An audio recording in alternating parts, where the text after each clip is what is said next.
Hello, and thank you for joining today's webinar. We are ready to begin. Today's webinar is eligible for one contact hour.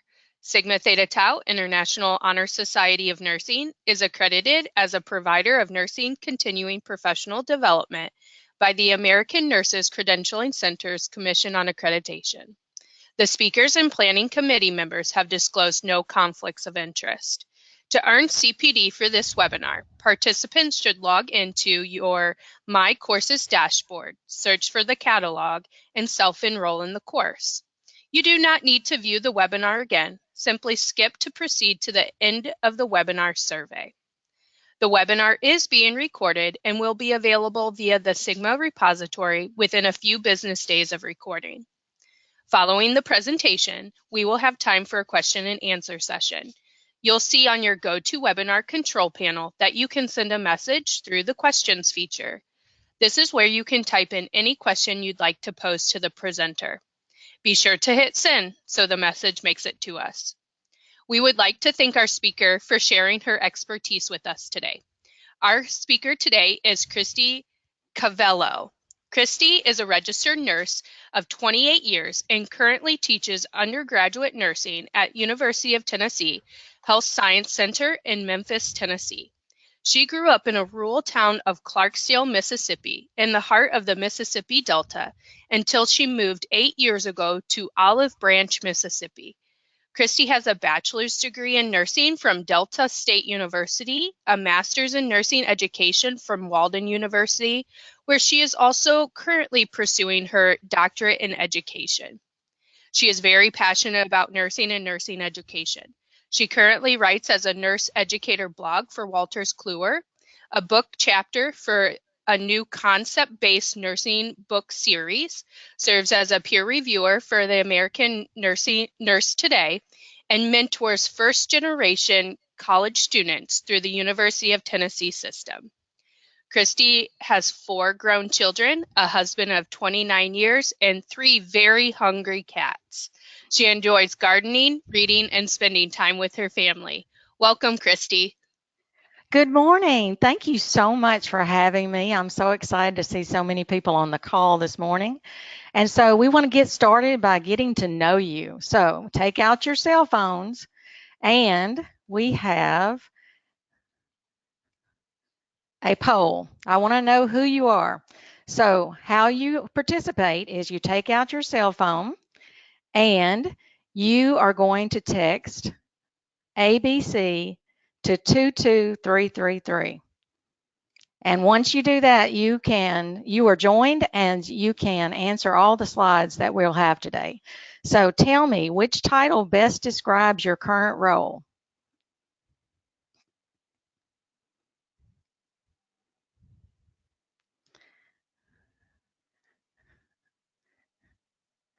I've always wanted some none of the aboves to join. That's awesome.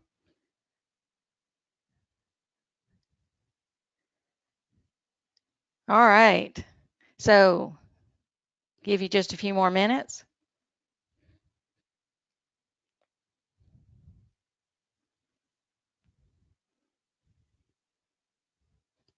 All right, so it looks like we've got mostly nursing instructors or professors. We have some nurse educators that are at a hospital or clinic, and then we have some other people that do not fit this category, and that's exciting. But that lets me know who is on the call today so that when we talk about what we're going to talk about, then I know who my listeners are. Great. All right, so let me show you. Sorry, I got 2 screens going. All right, our learning outcomes. This is what we're going to do today to learn. We're going to first, by the end of this presentation, we're going to identify the necessity of purposefully creating an inclusive learning environment in nursing education. We're going to recognize potential roadblocks to inclusivity and current practices in nursing education. And finally, we're going to learn strategies to constructing an inclusive learning environment to implement in our own practice to foster success for our nursing students. So all that to say, number 1, we're going to say, why is inclusion important? Number 2, we're going to say when we are causing roadblocks to inclusion? And then finally, what can we do to create detours to be inclusive in our environments for our students and our learners? All right, so what is inclusion? Well, I'm glad you asked. It is the practice of providing equal access to opportunities and resources for all people. And you see that all is bolded. And the reason my presentation may be different from some of the presentations you've had before is because I'm not going to focus on any one group of people, but instead on behaviors and practices that we as educators may have that can exclude and marginalize anyone, even people that by outward appearance you might not think would be excluded and marginalized. In a few weeks, I'm going to be looking at some new students, and there will be people in the sound of my voice that I will either draw them in or push them away. So why is inclusion important in nursing education? We're going to look at some statistics. So the national dropout rate by the National League of Nursing is 20%, and mostly in the first semester of a Bachelor of Science nursing school. By 2022, it's predicted a need for 1 million new nurse graduates in the U.S. That's by the American Nurses Association. And then finally, on this slide, by 2030, the World Health Organization said that we're going to have a shortage of 5.7 million nurses globally. Some other reasons: students from all underrepresented racial groups in nursing major is 36.5% in the U.S. in fall of 2020. That's by the American Association of Colleges of Nursing. So they released a report, and underrepresented racial groups are 42%. That includes all that would be considered underrepresented collected together. And so we're at 36.5%, which is still very low.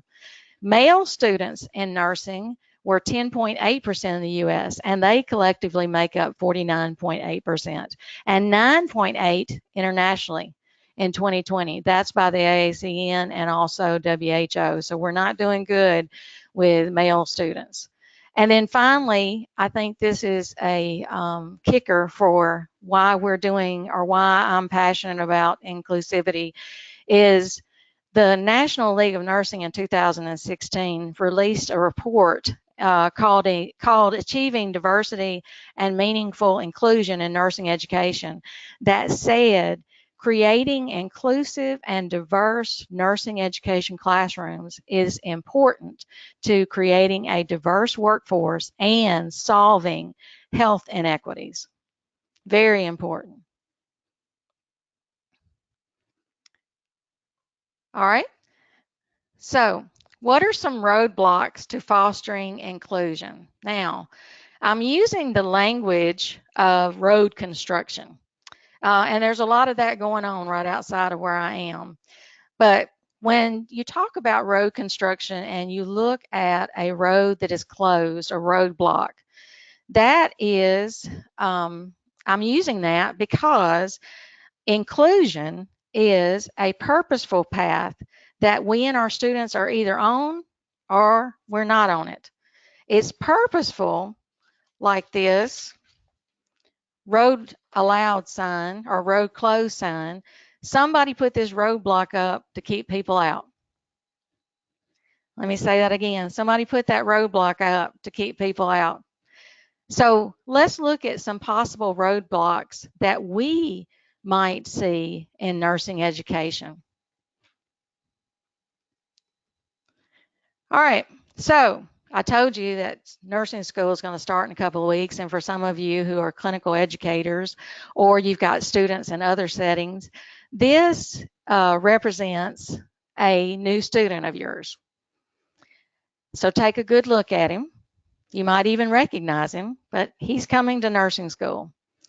So roadblock number one, not knowing yourself or thyself.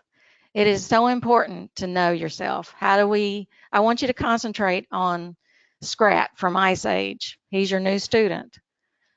What thoughts come to your mind? What assumptions do you have about his ability to learn? Do you think this student will perform well in class? Do you think this student will be a successful nurse? The reason I ask you this is because knowing yourself and just now looking at Scrat, a fictitious student that we're going to have in class, we all have assumptions in our minds that create biases that leads to micro-inequities. What's a good definition of micro-inequities? We know what inequity is. We know what bias is, but micro-inequities. These are ways that people are singled out, overlooked, ignored, or otherwise discounted. They're micro because sometimes they're not obvious. You know, an inequity that would be obvious would be to shut the door when somebody's trying to get in. But let's look at some that are not so obvious. So some examples. Ignoring a student when they raise their hand or email you. Calling a student by another name who is the same ethnicity. This one hit hard because I did this last semester.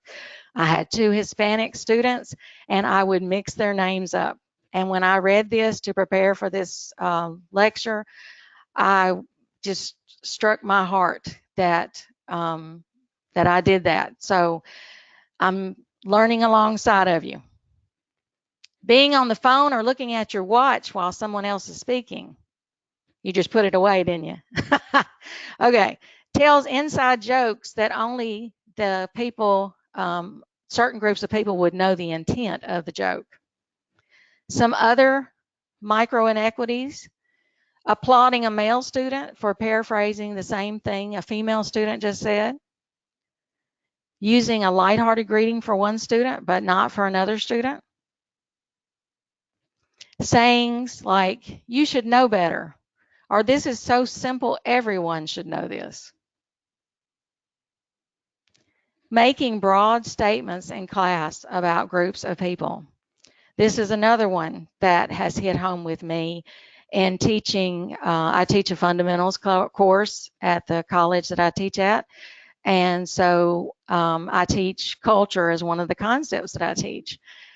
And the way culture has traditionally been taught in nursing school is we teach people things about certain groups of people, practices by certain groups of people. And I never thought about it before, but in doing that, then I have stereotyped certain groups of people and caused the students to also be able to stereotype. So I'm excited about redoing my culture lecture in the upcoming months. And maybe you can relate to that also. The effects of our micro-inequities. What harm does this cause? Students do not participate. They do not have good relationships with you or other students. On your evaluations, they verbalize that they feel discriminated against. They quit trying hard on assignments because they feel like they can't do it or that you don't care. Students report feeling invisible or less than. And then a big effect of our micro-inequities are students withdraw and leave the program. Roadblock number 2, not fostering collaboration. Social connectedness is so important in learning for the students to feel included. It has also been proven that social connectedness is important for constructivist type learning, for the student to be able to share with one another their experiences and knowledge and co-create knowledge together. They learn much more collaborating than they do apart. But having a social connection with other students while they're in class is so important for them to feel like they are inclusive. And those of us that have been through nursing school, which probably is everybody on the call, we know you can't make it alone. You've got to be connected to other people.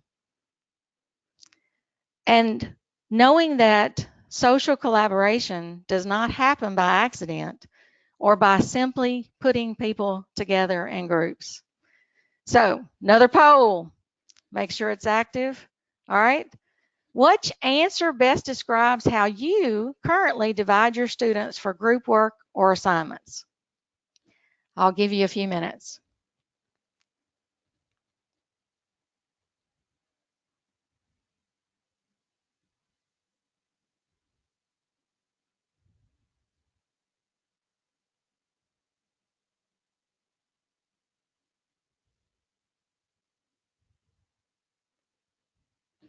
Oh, we've got an honest person. Eeny, meeny, miny, mo.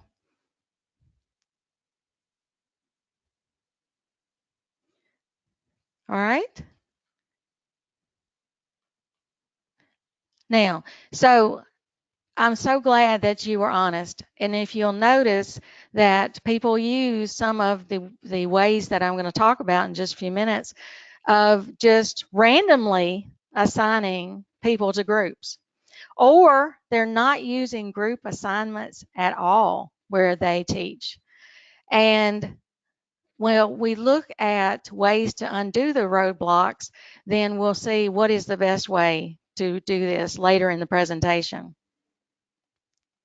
Appreciate your honesty. So let's look at some current methods for creating groups that people use. We keep students together by their clinical groups. So however we did that, every third person, you're a clinical group, or every other person, you're a clinical group. We randomize by computer. We allow the computer to do it. We count off 1, 2, 3, which I've done, or number off of a sheet, and we make those number ones a group and number twos a group. Boys on one side and girls on the other. That doesn't work well in nursing because we don't have very many boys or men. Alphabetical order, I've done that. And then students pick their own groups or partners, which causes a lot of clicks and cheating and work done by one person. We'll look at some ways to best create groups and use them. Very good. Thank you for being honest. Now, when we're talking about group work, we think about that rubric or we think about the instructions that are in their syllabus. How is group work commonly assigned? Well, we give some objectives to guide the assignment, right? We give a rubric for the entire assignment. We give a timeline for the assignment to be finished. We write instructions to do the assignment. We suggest resources to use for the assignment. We'll accept a journal and 2 books. But notice the common word.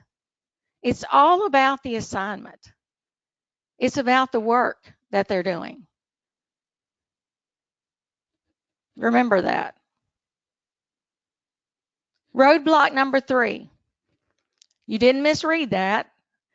That's distant faculty, not distance faculty. Distance faculty are faculty that teach online who are at a distance from their students. Distant faculty are faculty who do have face-to-face time with their students and are in the same proximity, but to the student or from the faculty feel distant.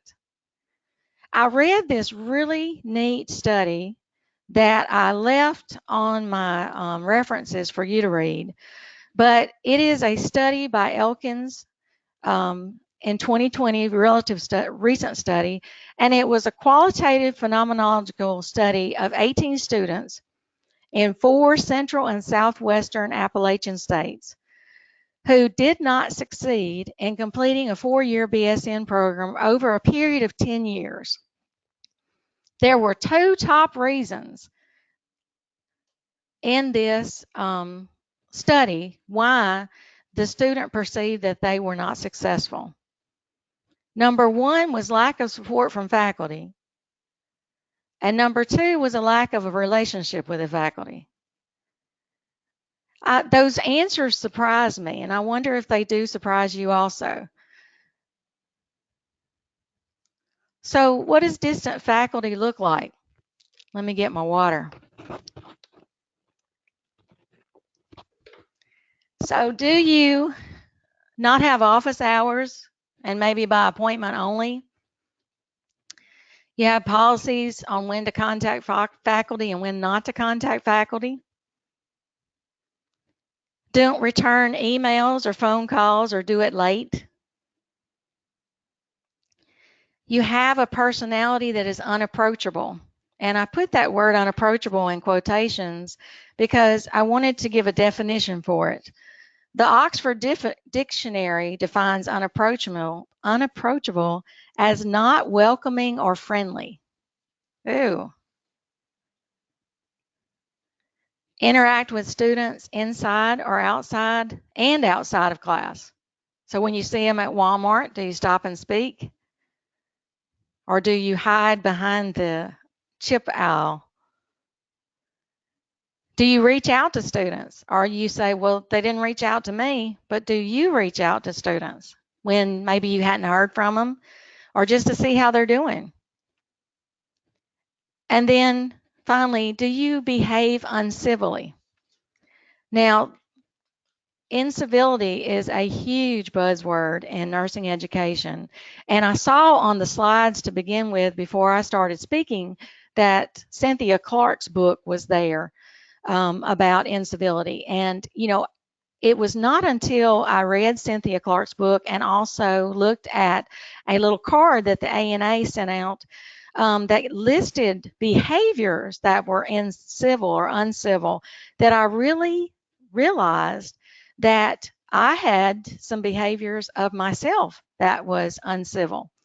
And I meant to write it down, but there was an article that I read that talked about students behave uncivil sometimes in response to behaviors of faculty. So think about that. And if you hadn't read Cynthia Clark's book on incivility in nursing education, I highly recommend it, or article she's written. Roadblock number 4, and this is the last one, and then we're going to look at some others, but not in detail. Roadblock number 4, high-stake policies. Now, we've all heard about high-stake testing, but I want to talk about high-stake policies.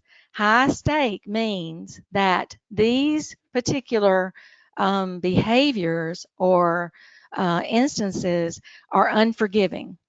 There is, it means that they cannot even get into a nursing program, or that by that one thing they are put out of a nursing program. I put some pictures up here. So number one, look at this clock. So do we have roadblocks to time? Here the student is 8 minutes late, 7 minutes late. Do they get a 0 and get sent home? And that 0 they can't make up? Do we have test policies where the student misses the test, that they get a 0 and they can't make it up? Do we have, or our partners have, policies about tattoos and piercings? If you have 2 piercings in your ear, should you not ever be able to be a nurse? Or if you have piercings on your arm, such as this, which is quite pretty, does that mean that you cannot wear clothing that would show that off? We'll talk more about how to handle those things later in the presentation, the second half. So some other roadblocks, and we won't go into detail of these, but I want to give you some thinking about it. High stakes standardized testing. We're going to talk about it a little bit more later. But do you have that in your program? Do you have abbreviations and medical terminology? Do you not have any active learning? Is your classroom all lecture? Do you have students have poor access to textbooks? Do the textbooks you use have a high Lexile score that is too high for the students? That should be 2 O's. Sorry, I use this and then don't do it. Lexile scores is too high. Not allowing the student to record. No mentorship program for the student. No one to look after them, help them, talk to them. Do you not have 3 R's help? Writing, reading, and arithmetic. Is there too much change going on in your program? And when you give case studies and PowerPoints and examples, do you not use any other people group besides a nuclear white American family? All of these can be roadblocks to inclusivity. But the good news is there is a detour. So a detour is a long or roundabout route that is taken to avoid something. Another definition of detour, which I like, is a deviation from a direct course of action or the usual procedures. So let's see how that we can take some of the things we talked about and incorporate detours to foster inclusion in our classroom. So number one, we talked about knowing thyself. We looked at SCRAT. So how do we avoid those micro-inequities and biases and stereotyping? We all have them. So do an assessment of yourself. Where did you come from? Where was the people group that you grew up with? What do you believe? What do you think? What is your experiences? Listen to what you are thinking and saying about others. What stereotypes do you believe? SCRAT is a squirrel, a dinosaur squirrel, if you've ever watched Ice Age. What stereotypes do you believe about him? You know, he's holding really tight to that acorn.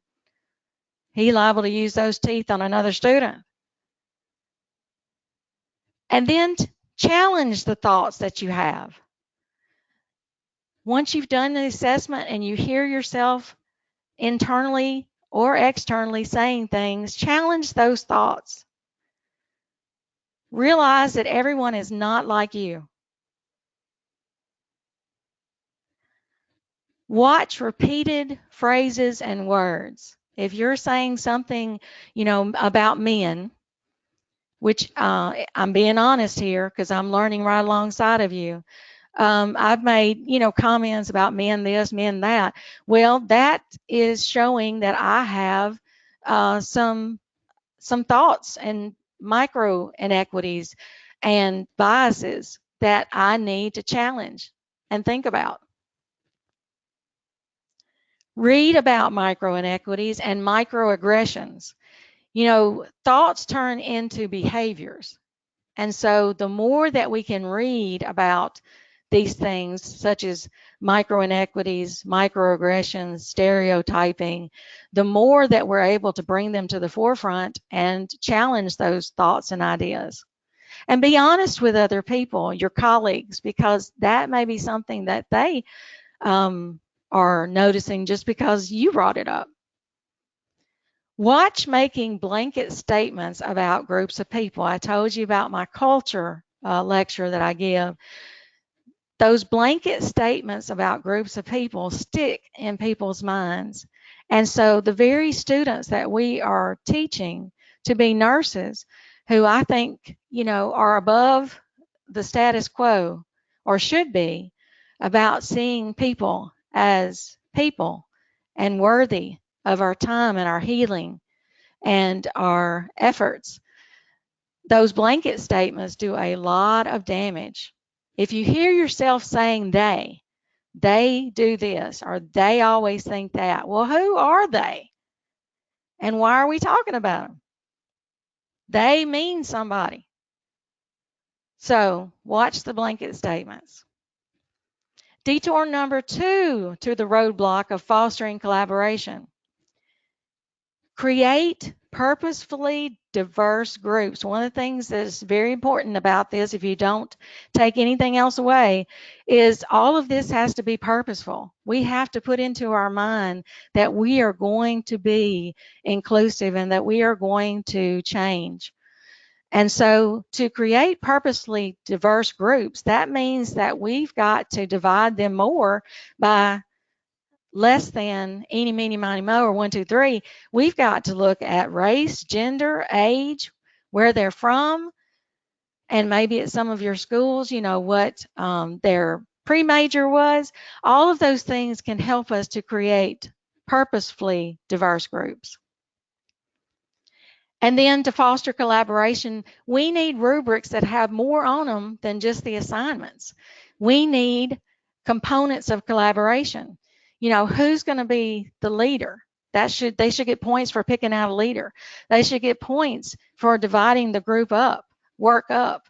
They should get points for each of them doing their particular part.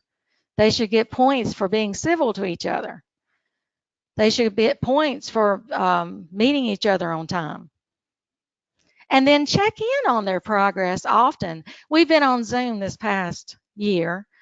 And so when I divided them up in groups for group work, I learned how to sneak in and out. And I didn't sneak, so let me take that back.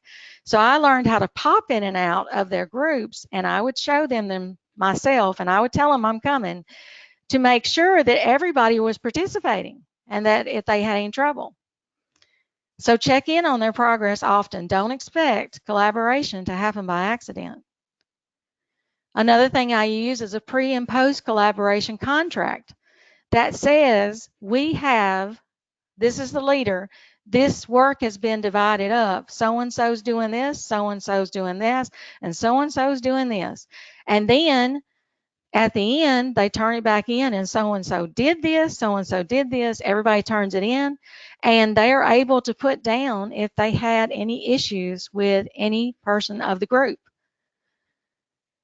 You can even give an anonymous midterm survey so that you can get information from the groups about what is going on and then address it. Detour number 3. How can faculty be present? Set office hours. There are surely times and days that you know that you're going to be in your office. And I use a calendar app called Calendly. And every week that I'm going to meet with students, I set out office hours and then send them out a link, and they get to sign up for my office hours. But it says I'm available. Also, set virtual open hours. I love this. I'm in my dissertation phase of my EDD, and the IRB has set virtual office hours or open hours on Zoom that I can just go to, show up. So maybe do that. You know, I hope we don't lose Zoom now that we're going back, some of us face to face, but set some virtual open hours or hour and be there to talk with the students. Send out a weekly email the beginning of each week or close to time for your class to start 2 days before. Send out a weekly email giving them a little tantalizer of what's coming up that week. You know, this week we're going to study this, and don't forget to do this and this, and I'll be looking at that and that. The students really appreciate it, and they use it to go back to make sure that they don't miss anything, and also they look forward to coming to class. Respond to emails and calls ASAP. Now, ASAP doesn't mean the same thing it does in the hospital, 30 minutes before, 30 minutes after. It's not a now order. ASAP means as soon as possible, as soon as you possibly can, respond to their emails and calls, because it does mean that you're there and you care. Another practice is to come to class early or stay late. So I like to stay afterwards so that if anybody has any questions or wants to talk to me, they can. I make sure I turn off my microphone. I have not done that before. Um, but they, appreciate you being there for them. Or come early if it works better for you. If you have discussion boards going on, respond to the discussion post. Now, I know that you get an oversized class. It's hard to respond to all of them, but respond to some of them. I usually set mine to where other students have to respond to other students, but I make sure that I'm present in there, or I get another instructor to be present in there at least 2 or 3 days out of the week. But respond to discussion posts. You'll be surprised at how your discussion boards will go if you do that. The group of students that we're serving are Gen Z and millennial students, and some of us are serving ones before that, but they need prompt feedback. They feel like you're present and that they're able to go on to the next thing and learn the next thing if you give them prompt feedback. And then finally, be a student of your students. I have had so much trouble remembering my students' names. And so I have been more purposeful in downloading the pictures, cutting their pictures out, making up little things to remember their names by. But be a student of your students because they feel included when you know their name. Detour number 4, turn down the high stake policies. Now remember what I said high stakes was. High stakes are unforgiving, and one little thing can cause you to fail or be thrown out of the program.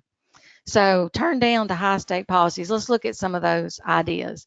So create program late policies that are forgiving. For class, do your students, if they come late to class or miss a class, are they out? Do they get a 0? Can they make up that? Is there any way that they can overcome that 0? Are they put to shame in front of everybody else? Clinical. Do you send your students home if they come in late? Do they get a 0 if they are no chance to do a makeup clinical? Or do they get, a 50 or a 75, something that they can overcome? Or do they get to stay in clinical? I had one program I worked for, they put a snow day, whether it was spring or fall or summer, but they put a snow day clinical in there. And some people called it mental health day, some people called it sick day, whatever you want to call it. But there was a scheduled day that they could take as long as they told us during their clinical rotations. That's not a bad idea. High stake test. Do you have policies regarding test makeup? Can the student overcome if they do you have a test policy where they get a 0 if they can't take the test? And can they overcome that 0? And then assignments, the same thing. Now, is it okay to give somebody a 0? Yes, it's okay to give somebody a 0.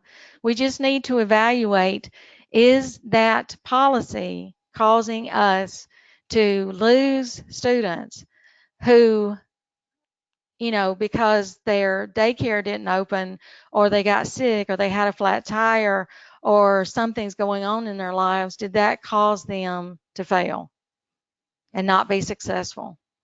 Or did that shaming them cause them to feel not inclusive with their other classmates? Look at the policies that you have for body art, and that can be a lot of things. That can be hair that's not a natural color. It can be piercings of the nose or the ears. It can be tattoos. Are your policies for body art realistic? And if your policies come from your clinical partners, talk with your clinical partners. Come to some kind of agreement that does not shut students out because they have a tattoo. And then evaluate high-stakes standardized tests. There is a document from the National League of Nursing called the Fair Testing Guidelines for Nursing Education. And that document says that faculty had an ethical obligation to ensure that both tests and the decisions made on these tests are valid, supported by solid evidence, consistent across programs, and fair to all test takers regardless of age, gender, disability, race, ethnicity, national origin, sexual orientation, linguistic background, test taking style and ability, or other personal characteristics. I encourage you, if you have not read the document, it's very small, back and front, but it is the National League of Nursing Fair Testing Guidelines. And what that says to me is that if you're going to use a high-stakes standardized testing, then you need to make sure that your faculty have a policy around it that is fair and that you take the test.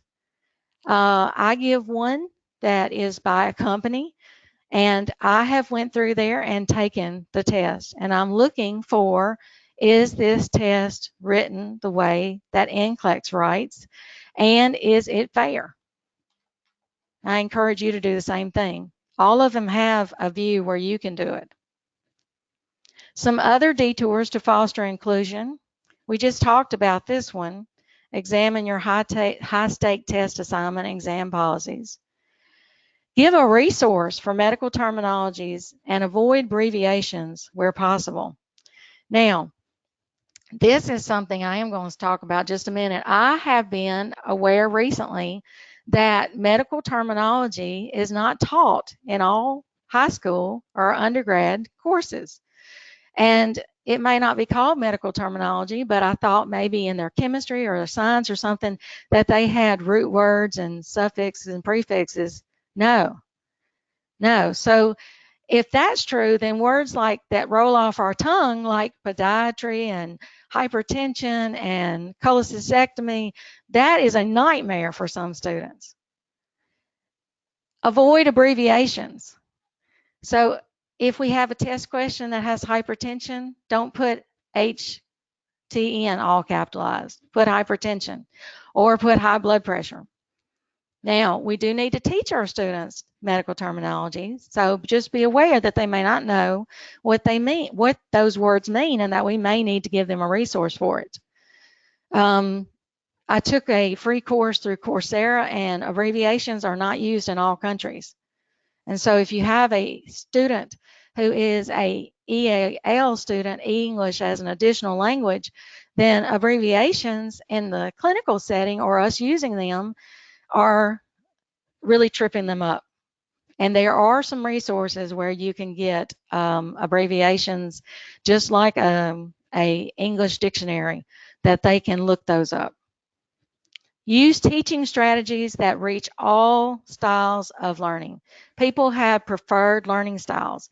And if my preferred learning style, which is kinesthetic, I learn mostly by doing, and then second by seeing, and third by listening. So if I had all lecture, then I would not be included in the teaching and learning. Evaluate the cost of textbooks and resources that you're having students to buy. I think we need to do that. We need to know how much do they cost, and what are we asking our students to buy, and can they afford them, and do we have them available to them if they can't. And then finally, allow students to record you. So I have another little survey. Do you allow students to record you? The poll is active. So A for yes, B for no. Ooh.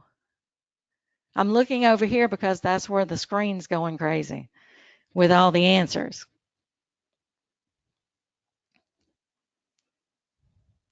Okay. A few more seconds.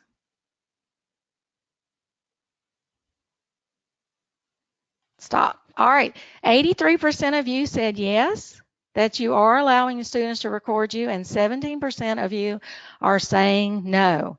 It would be interesting if we had time to find out why you either said yes or no.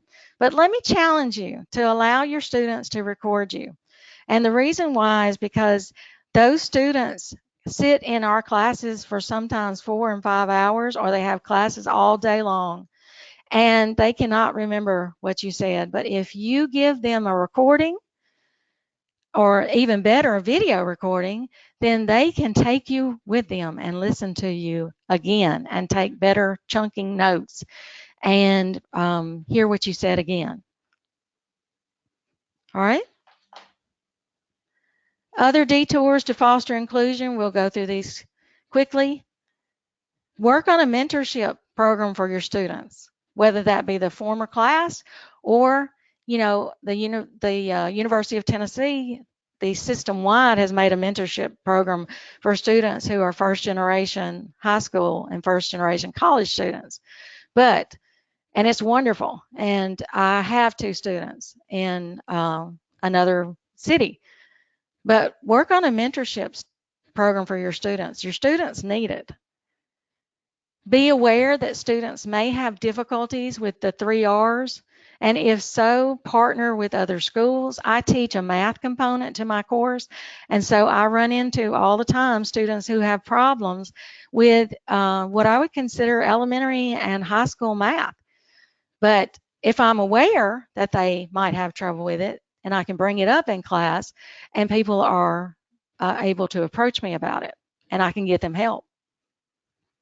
Keep your changes to a minimum, and when you do change, which nursing is a change profession, keep those changes or the damages of those changes to a minimum. So if I can move this and not move this, then it's not as bad on the students than if I just move all of this. But when you're making changes, and we all have to sometimes, but keep damages to a minimum. Include all people groups in case studies, examples, or in storytelling. This is so important for your students to feel inclusive. If we just use that white American nuclear family, which is nothing wrong with that, but if that's all we use, then that makes other families and other people feel like they're less than and they're not worthy, and they will not open up to you. And then watch use of pronouns. Do not use he, she pronouns, and especially do not use she for a nurse and he for a physician whenever you are, or don't even use physician, use healthcare provider. But that labels that all nurses should be she's and all physicians should be he's. So watch use of pronouns, and I would even say proper nouns, when you are writing case studies and you are doing test questions or giving examples, because students pick up on that's what you think, and they already hear it from others. So, hearing it from their teacher, and they love their teachers. Hearing it from their teacher and seeing it in your test questions and your examples lets them know how you feel about the situation. So I started this webinar off with why inclusion was important to nursing education. But I want to tell you a little story about why inclusion is important to me. I grew up in a very small agricultural town known for its blues and for its poverty. This is a picture of, those arrows weren't there on the ground. It's from Zillow. But this is a picture of the house that I lived in when I was in high school and started college. One of the many rental houses that I lived in. And I believe this was the largest one. I talked with my brother yesterday. It was 680 square feet with 5 people in it. I was one of 3 children, and I was the first woman in my family to work, the first woman to drive, the first high school graduate, then the first college graduate. And let me say, when I finished high school and I went to college, I was not supported.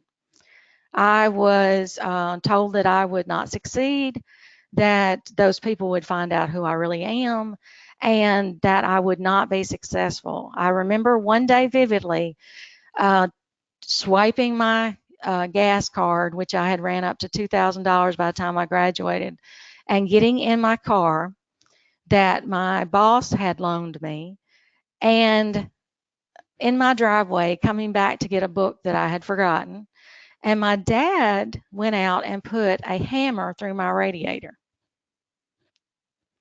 to stop me from going to clinical. I had no support whatsoever. My Pell Grants and my student loans were taken to keep the lights on and for food. I was talked about because I had money, but it was student loan money that I was supposed to be using for my books. Fast forward, go to college, and I'm sitting there with the first 2 years with no books whatsoever. I was afraid to tell my instructors because I felt like I would be thrown out because they kept saying you have to have your books to be successful in this program. I worked 35 hours a week plus at a pharmacy as a pharmacy tech that they taught me and paid me a little bit more than minimum wage, and felt excluded totally from all the students that were, oh, and I had to drop out a semester because my car kept breaking down, and they had a 2-day policy of missing class. Third day, you're out of the program. So it took a while for me to be successful, but I want to tell you, I had one teacher. Her name is Becky Murphy, and I hope to share this recording with her. But Becky was a teacher at Delta State University, and she reached out to me. She got to know me. She loved on me. She helped me. She said, "I'm proud of you. I know you can do this. You're going to be a great nurse." All those things that I needed to hear so that I could be successful. Sorry, I'm crying on air. And Becky Murphy, my teacher, got me through, and I passed. And so don't ever underestimate the power of being inclusive in your classroom, because inclusiveness can produce nurses who fulfill the NLN's vision that we talked about in the first part of this presentation, to promote a diverse workforce, and also to work to solve health inequities. Because here I am at the University of Tennessee teaching students and standing at bedsides and getting my doctorate and writing my dissertation. Here I am. So why is inclusion important to me? That's why. Thank you. Oh, one more slide. So from this presentation, I want you to make a word cloud. What is one thing that you would like to implement as an educator in one word to be more inclusive in your classroom? Some of you might say not crying.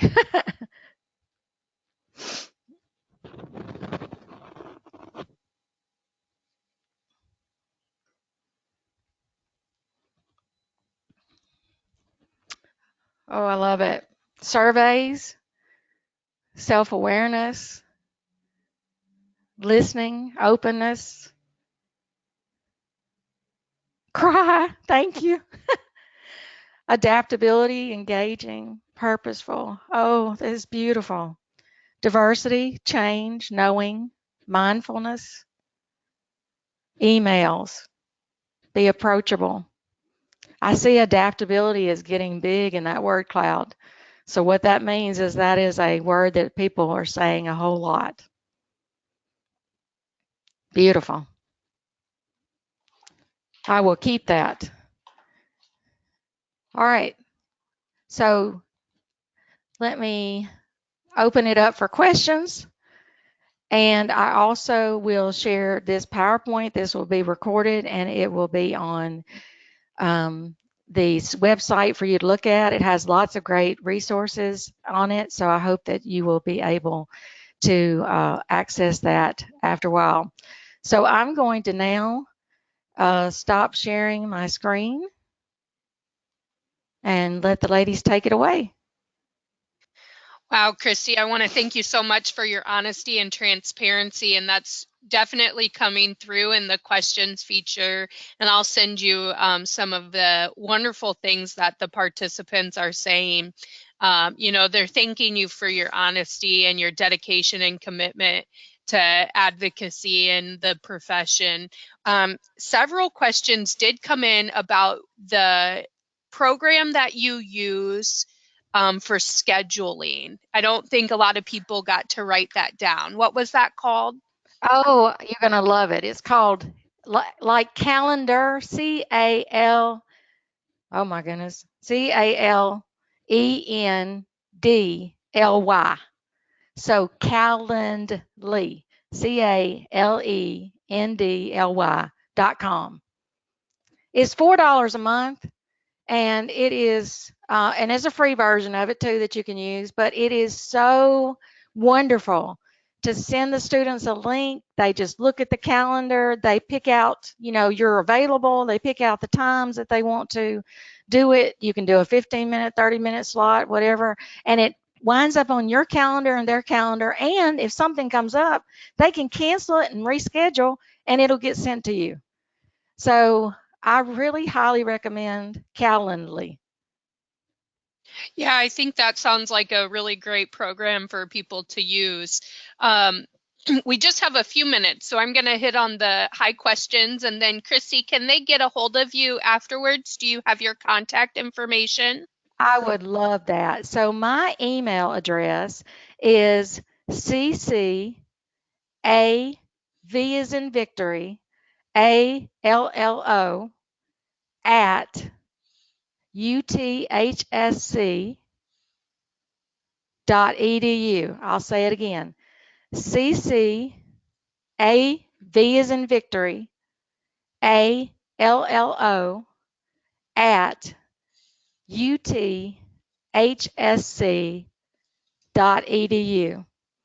I love questions. I love chatting about this. So feel free to email me and I will respond. So I think we'll just kind of end on this one question, which I think is pretty inclusive of what you were talking about. So one person said, I have office hours by appointment only because I may not get work done if they are walking in all the time or just stopping by. It is actually encouraged by their dean and really a reasonable approach in the midst of the pandemic. She said, I am discouraged that this is considered a roadblock to inclusivity. So how could you provide some alternatives that would provide a similar structure but help promote an inclusive environment? So that we actually have a similar policy. So using Calendly to say when I am going to be, you can do it a week at a time, a day at a time. When I am going to be in my office or when I am going to be available, and having the students click on that, that's appointment only. But it also, when you send them a link and they have all these choices, this generation is about choices. And so giving them those choices of when you have said that you are available feels like you are present to them. The other option is having an open hour session, and people just pop in and out of Zoom. And like I said, I hope we'll continue to use Zoom and GoToMeeting and all these Microsoft Teams that we've used during the pandemic, because those two things are things that I've used that have made the students feel like I am available. Yeah, absolutely. Thank you so much for answering that. And thank you for all of your questions. Unfortunately, we're out of time today. So I want to thank our presenter today for all of this great information. Sigma is grateful that you took time to share with this audience and look forward to hearing more from you in the future. We hope you enjoyed this webinar. As a reminder, 1 week from today, we will email you a link to the evaluation, and you could also access the evaluation through the My Courses dashboard. Be sure to check out Sigma's upcoming webinars, podcasts, and resources to support you and your colleagues at sigmanursing.org. Also, previously recorded webinars and podcasts are freely available on the Sigma repository. Thank you so much for joining us today and have a wonderful day. Bye, everyone.